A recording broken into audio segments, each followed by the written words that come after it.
খাচ্ছি। এই যে আমার বন্ধু আছে, তো আমরা এই চিকেন বিরিয়ানি খাচ্ছি। সো আমরা এখন নামাজ পড়তে যাব, এখন না তো পরে যাব, ওই যে ঘড়ির টাইম এখনো। তো আমি তো টেস্ট করব। আগে টেস্ট করছিস এগুলো চিকেন ভাই, এগুলো ঠিক না, এগুলো ঠিক না, এগুলো ঠিক না, এগুলো ঠিক না, এগুলো ঠিক না।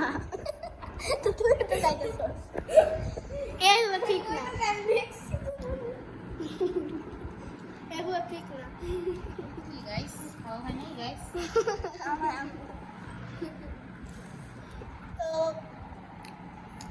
আজকে এ পর্যন্তই। তো আসসালামু আলাইকুম।